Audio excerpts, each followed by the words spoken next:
BTech करने के बाद इतनी कम सैलरी मिलेगी, कभी मैंने ऐसा सोचा भी नहीं था।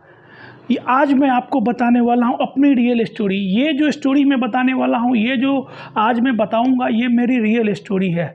मैंने बहुत सपने सजाए थे हमारे फादर मदर ने कि मेरा बेटा इंजीनियर बनेगा।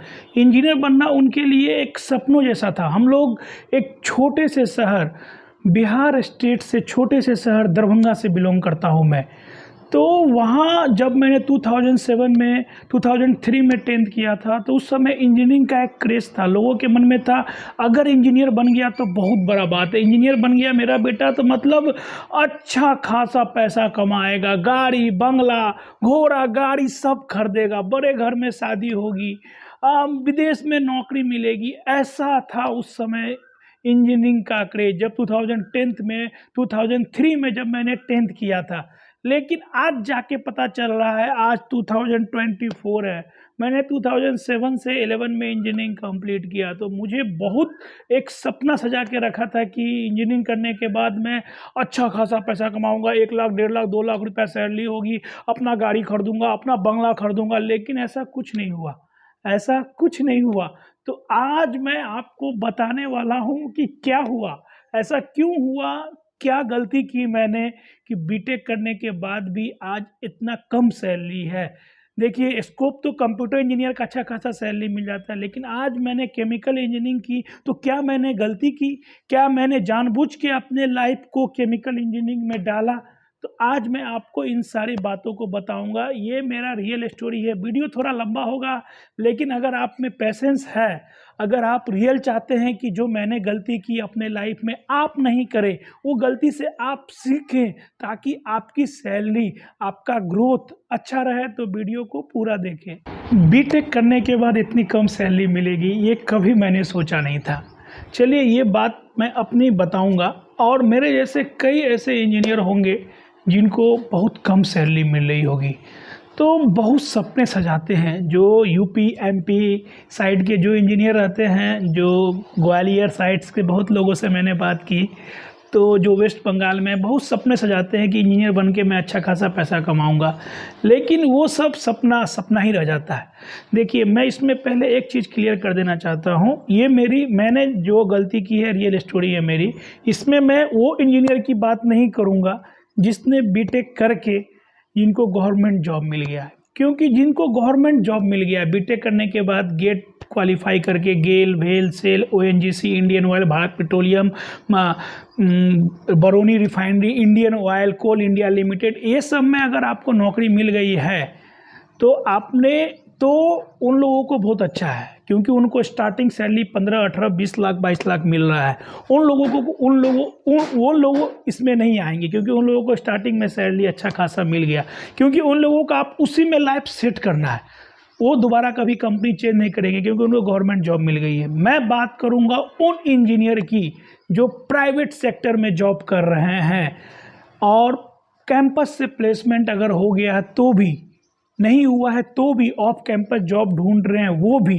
तो वो क्या प्रॉब्लम है, ऐसा क्यों, ऐसा क्या है? तो आज मैं बताऊंगा कि बीटेक करने के बाद भी आज लोगों को 4 साल 5 साल का बॉन्ड साइन करना पड़ रहा है, 10,000 15,000 रुपये के लिए अप्रेंटिस करने के लिए मजबूर हो रहे हैं। तो चलिए मैं वीडियो स्टार्ट करता हूं, तो वीडियो को अंत तक बने रहें। तो मैं बताऊंगा कि मैंने जो गलती की, आप कभी मत करना। अगर आप प्राइवेट सेक्टर में जॉब कर रहे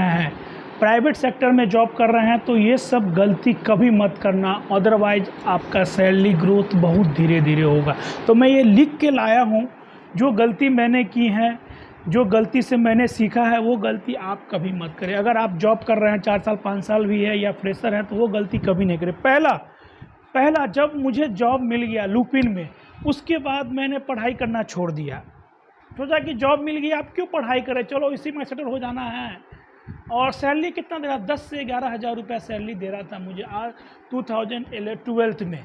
तो मैं सोचा कि अभी पढ़ाई नहीं करना है, चलो ठीक है, इसी में रहेंगे। लेकिन जब आप इंटरव्यू देने जाते हैं तो आपको बेसिक क्वेश्चन ही पूछता है। तो मैंने पढ़ाई करना छोड़ दिया। उसके बाद इंटरव्यू, 1-2 इंटरव्यू दिया, तो इंटरव्यू में मैं फेल हो गया, क्योंकि वो बेसिक क्वेश्चन पूछते हैं। वो आपके प्लान से जो थोड़ा बहुत पूछेंगे, बेसिक पूछेंगे। तो आप पढ़ाई कभी मत छोड़ें, आप अपना बेसिक, आज भी मैं पढ़ते रहता हूँ, बेसिक ज़रूर पढ़ते रहें। जब जॉब करने लगा जितना पैसा आता था उतना पैसा को बस खर्चा करता था, अपने शौक़ पूरा करता था, शौक़ पूरा कर रहा था। एजुकेशन लोन था वो भी मैं पूरा नहीं कर पा रहा था और बस अपना शौक़ पूरा करने में लगा हुआ था। दूसरी कंपनी के बारे में सोच ही नहीं रहा था। 1-2 इंटरव्यू दिया, नहीं हुआ तो छोड़ो, इसी कंपनी में रहेंगे, क्या दिक्कत है।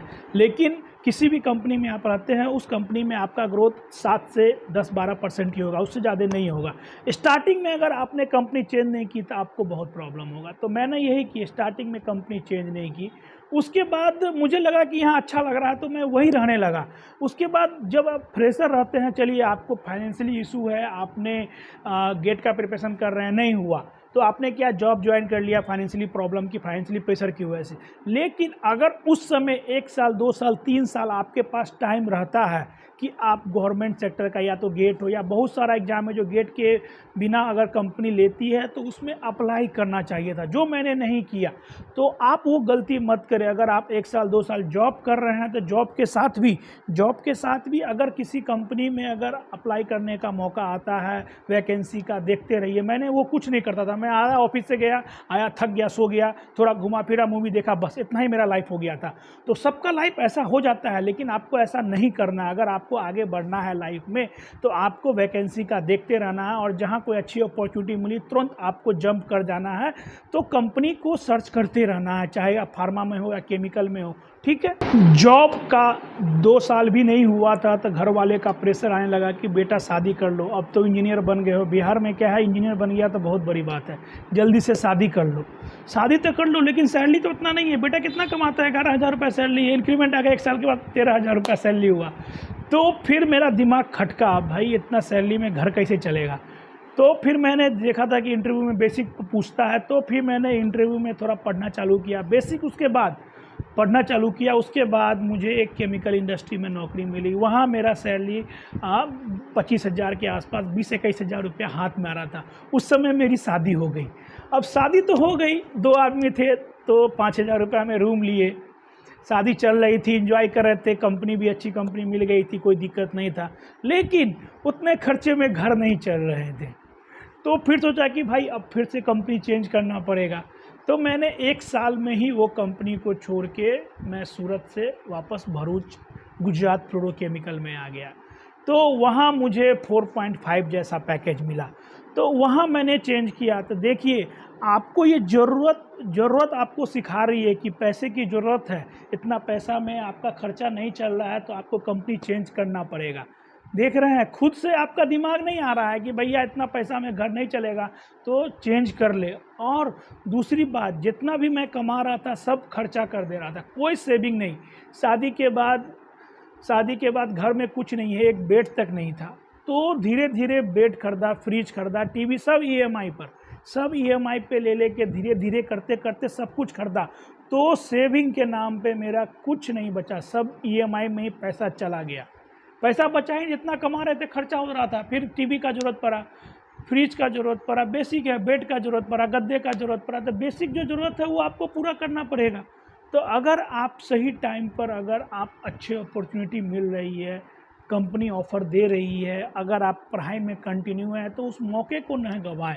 ये जो लाइफ का जो स्टार्टिंग का जो 6-7 साल जो होता है ना, मैं सही बोलता हूँ, 6-7 साल जो होता है उस समय आप जितना जंप कर लीजिए, जितना आप सैलरी बढ़ा लीजिए।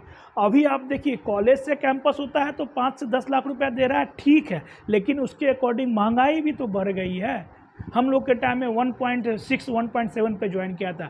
अगर अभी भी आप मान लीजिए ना, अगर अभी भी आपका कॉलेज से कैंपस नहीं हुआ, कॉलेज में 5 से 10 लाख देगी। अगर ऑफ कैंपस ट्राई कर रहे हैं तो कितना का पैकेज दे रही है कंपनी पता है? 2 लाख का। और कंपनी कॉलेज में भी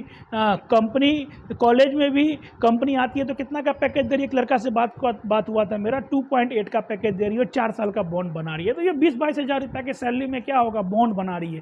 तो ये कंडीशन है। तो आपको अगर स्टार्टिंग में अच्छा अपॉर्चुनिटी मिल जाता है तो बहुत बड़ा बात है। स्टार्टिंग अपॉर्चुनिटी को कभी मत छोड़े, क्योंकि ऑफ कैंपस जॉब ढूंढना बहुत मुश्किल है। उसके बाद जैसे जैसे मुझे ज़रूरत पड़ा मैंने कंपनी चेंज किया।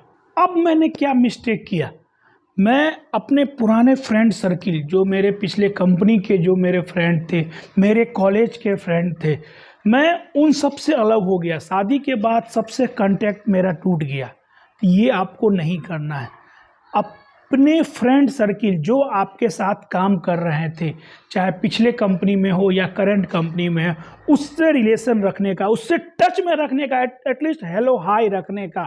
और जाते जाते मैंने एक दो कंपनी में लोगों के साथ सोचा कि अभी कंपनी छोड़ रहा हूँ, बाहर में जाए जाओ, गलिया दिया किसी की चीज़ जो बहुत परेशान कर रहा था स्टार्टिंग में, उसको गलिया दिया है, तू ऐसा है, तू ऐसा है, तेरे को देख लेंगे ऐसा, जाते जाते निकल गया उसको गलिया के।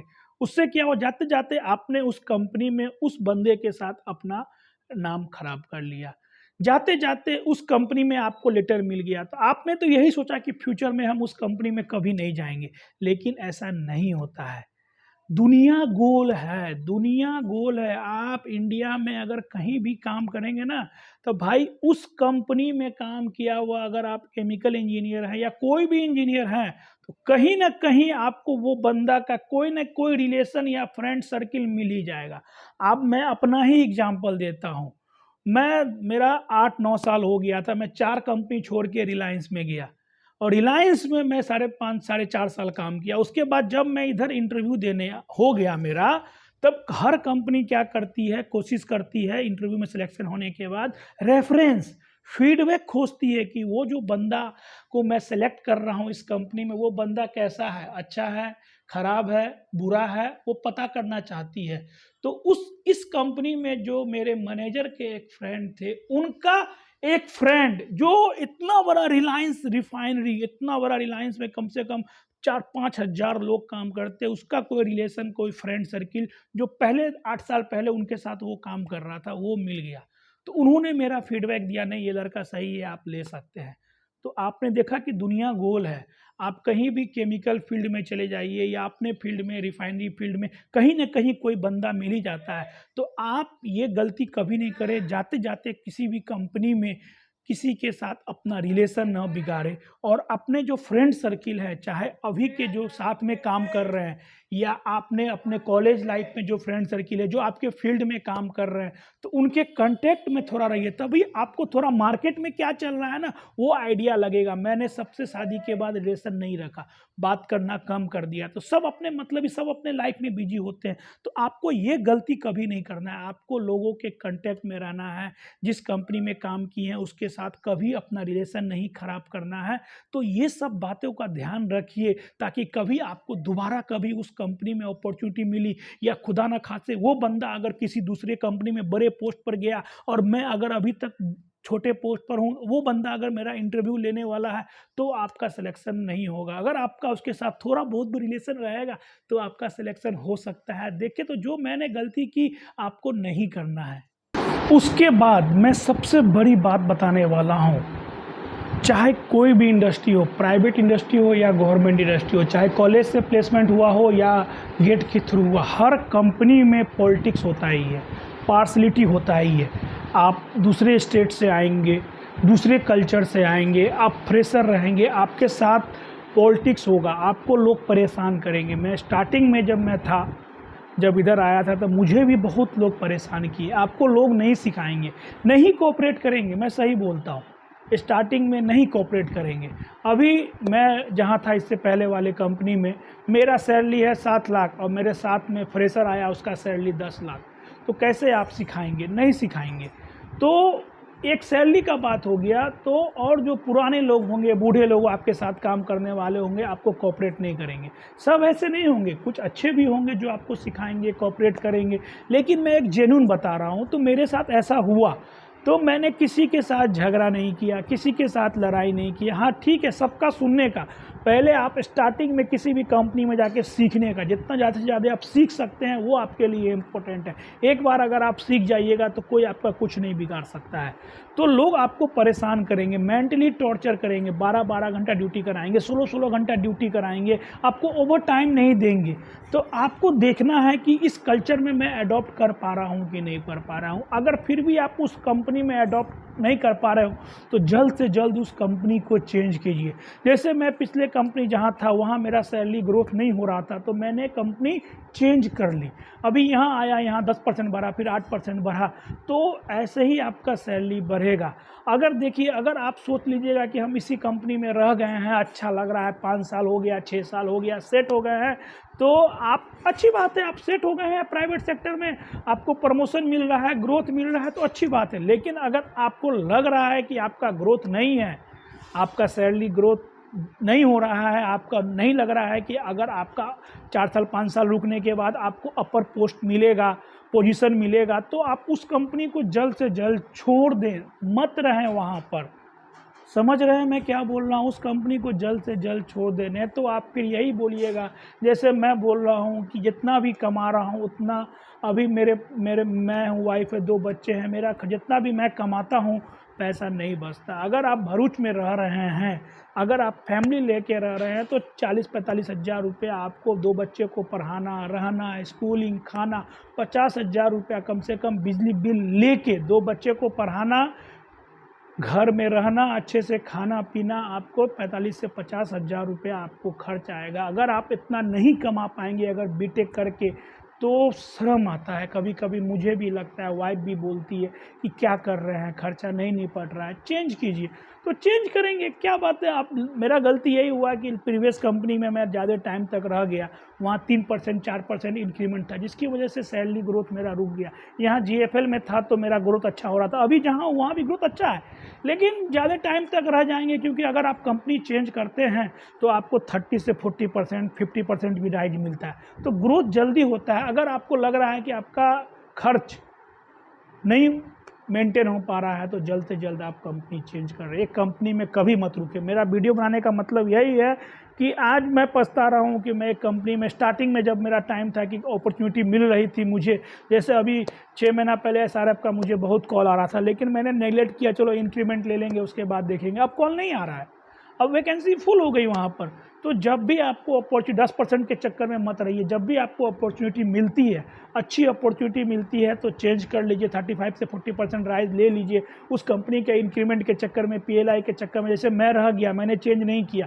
अब अपॉर्चुनिटी नहीं मिल रही है, अभी इंक्रीमेंट मेरे कंपनी में आ गया, लेकिन अब उस कंपनी में रिक्वायरमेंट नहीं है, वैकेंसी नहीं है। तो जब वैकेंसी था तो मैंने भाव खाया कि नहीं, अभी चेंज नहीं करना है, इंक्रीमेंट आ जाएगा तो चेंज करेंगे, तो अभी नहीं मिल रहा है। तो आपको ये सब गलती नहीं करना है, नहीं तो आपकी सैलरी कम रह जाएगी। तो मैं यही बोलूँगा, स्टार्टिंग का जो फ्रेशर का या एक्सपीरियंस वाले का 7 से 8 साल का एक्सपीरियंस का वैकेंसी बहुत ज़्यादा निकलती है, बहुत ज़्यादा वैकेंसी निकलती है, तो वो लोग को कंपनी भी जल्दी हायर कर लेती है। अब 10 साल 12 साल, मेरा 12 साल एक्सपीरियंस हो गया, तो जल्दी कोई कंपनी आपको हायर नहीं करेगी, क्योंकि मेरा सैलरी 12 लाख से ऊपर रहेगा, जल्दी कोई देगी नहीं। लेकिन अगर आपका कम सैलरी रहेगा, 3 लाख 4 लाख 5 लाख, तो आपका जल्दी आपको कोई भी कंपनी हायर करेगी। लेकिन आप बॉन्ड मत बनाइएगा किसी कंपनी में, तो फंस जाइएगा। तो चलिए, वीडियो ख़त्म करने से पहले मैं 4-5 बातें बता देता हूँ। आप किसी भी कंपनी में ज़्यादा टाइम तक समय नहीं दें। अगर आपको लगता है आपका ग्रोथ नहीं हो रहा है, तो जल्द से जल्द उस कंपनी को छोड़ दें। उसके बाद अगर आप फ्रेशर हैं, तो ऑनलाइन कैरियर में कंटिन्यूसली जॉब सर्च करते रहें, जहाँ अपॉर्चुनिटी मिल जाए तुरंत भाग जाने का। कोई कंपनी आपको, कितना भी किसी भी कंपनी में कुछ कर लीजिए, कोई कंपनी आपकी घंटा नहीं होने वाली है, कोई कंपनी नहीं होने वाली। कितना भी कंपनी को दे दीजिए, एक गलती हो जाएगी तो कंपनी निकाल देगी। तीसरी बात, आपको अपने फ्रेंड सर्किल, अपने सीनियर, सबके कंसल्ट में रहना है, उनसे बात करते रहना है। हर आदमी जो भी सीनियर होगा, कुछ ना कुछ आपको गाइडलाइन जरूर प्रोवाइड करेगा, तो उनके कांटेक्ट में रहिए। आपके कॉलेज के जो फ्रेंड सर्किल थे, आपके सीनियर थे, आप जहाँ काम किए हैं, आपके जो कलीग थे, उनके साथ कांटेक्ट में रहिए। कभी 6 महीना में भी एक बार कम से कम बात कर लीजिए, तो क्या अपॉर्चुनिटी है वो आपको बताएगा। दूसरी कंपनी, कोई भी कंपनी ज्वाइन करने से पहले आप उस कंपनी के बारे में थोड़ा इंक्वायरी कर ले, कैसी कंपनी है, क्या इंक्रीमेंट है, कैसा वर्क कल्चर है, कैसा वो लाइफ स्टाइल है, वो ज़रूर देख ले। और किसी भी कंपनी में ज्वाइन करने से पहले मैं तो यही बोलूँगा, अभी जो सिनेरियो, जल्दी बॉन्ड साइन मत करें, और ये भी देख ले कि इस कंपनी में इंक्रीमेंट कब आएगा। अभी ज्वाइन कर रहे हैं तो इंक्रीमेंट आएगा कि नहीं आएगा। तो आप अपना अगर सैलरी बढ़ाना चाहते हैं, तो जल्द से जल्द ये सब बातों का ध्यान रखिए, नहीं तो बाद में बहुत पछताइएगा। मैं बहुत पछता रहा हूँ, क्योंकि मेरा सैलरी, मैं सही बोल रहा हूँ, जितना मैं कमाता हूँ उतना मेरा पूरा खर्चा हो जाता है, घर में ही निपट जाता है, तो कुछ सेविंग नहीं हो पाता है। तो आप वो गलती मत करें। हाँ, अगर आप में लगता है कि आप इंटेलिजेंट है, कर सकते हैं, तो गेट का प्रिपरेशन कीजिए, या तो एमटेक करके आगे पढ़ाई कीजिए। नहीं करना है, अगर मैं बार बार बोलता हूँ हबी को, अगर आप लोगों को नहीं अच्छा लग रहा है इंजीनियरिंग, तो आप एसएससी का तैयारी कीजिए, यूपीएससी का तैयारी कीजिए, गेट करके एमटेक कीजिए, आउटसाइड इंडिया से जाके पढ़ाई कीजिए, तो तभी आपका सैलरी बढ़ेगा। अभी बेरोजगारी का माहौल बहुत ज़्यादा है, तो आप पढ़ाई को, अपने जॉब को लाइटली मत लीजिए। जहाँ भी नौकरी कर रहे हैं उसको पकड़ के रहिए, जल्दी अपना जॉब चेंज मत कीजिए, ठीक है। तो चलिए, आज मैं यही मुझे दुख हो रहा था कि मेरे जैसी गलती बाकी आप लोग भी करते ही होंगे। तो मैं नहीं चाहता कि जो मैंने गलती की अपने लाइफ में आप भी वही गलती करें। बीटेक करने के बाद बोले कि सर 15,000 रुपये का नौकरी करेंगे, नहीं अच्छा लगता है। आज मेरा फ्रेंड ओएनजीसी में 18 लाख का पैकेज में काम कर रहा है और आज मैं 12-13 लाख में ही काम कर रहा हूँ, वो फ्रेशर लेवल पे, और मैं एक्सपीरियंस लेवल पे। तो आज उसका सैलरी 22 लाख 23 लाख, कितना फैसिलिटी है, तो थोड़ा दुख होता है। तो अगर आप मेहनती हैं, कर सकते हैं तो कीजिए, अदरवाइज आपकी सैलरी भी इतना कम होगा। मुझे भी नहीं लगता था कि बीटेक करने के बाद इतना कम सैलरी मिलेगा। और कंप्यूटर इंजीनियर, मेरे जो भाई लोग थे जो इलेक्ट्रिकल इलेक्ट्रॉनिक किए थे, उनकी सैलरी आज 17-18 लाख रुपया हो गई 5-6 साल के एक्सपीरियंस में, क्योंकि वो बेंगलोर साइड जॉब कर रहे हैं और जल्दी जल्दी कंपनी चेंज की। 18-19 लाख सैलरी है और मैं 12 साल में, मेरे से 6 साल बाद इंजीनियरिंग 7 साल बाद मेरा भाई लोग किया, तो उसका सैलरी ज़्यादा और मेरा कम। तो यही सब फर्क है। आप ब्रांच का डिसीजन, किस ब्रांच में इंजीनियरिंग करना है इसका डिसीजन, उस ब्रांच का क्या ग्रोथ है वो सब जरूर जानें। उस कंप्यूटर का डिमांड है, केमिकल का डिमांड उतना कम है, कहाँ पर किस ब्रांच का डिमांड है, कहाँ रहेंगे तो अच्छा जॉब मिलेगा, अपॉर्चुनिटी मिलेगा। तो ये सब सोच के ही आप इंजीनियरिंग कीजिए, किसी भी कंपनी को ज्वाइन कीजिए कि इस कंपनी में रहने के बाद मेरा ग्रोथ होने वाला है कि नहीं है। तो मैं देखिए केमिकल इंजीनियर हूँ, केमिकल इंडस्ट्री में 12 साल से काम करता हूँ, तो मुझे जितना आइडिया लगता है, लोगों से मिलता हूँ, बात करता हूँ, तो मैं आप लोगों को बताता हूँ। तो मैं नहीं चाहता हूँ कि आप भी एक टाइम आने के बाद पछताए कि सर बीटेक तो कर लिए लेकिन पैसा नहीं मिल रहा है, बहुत दुख हो रहा है।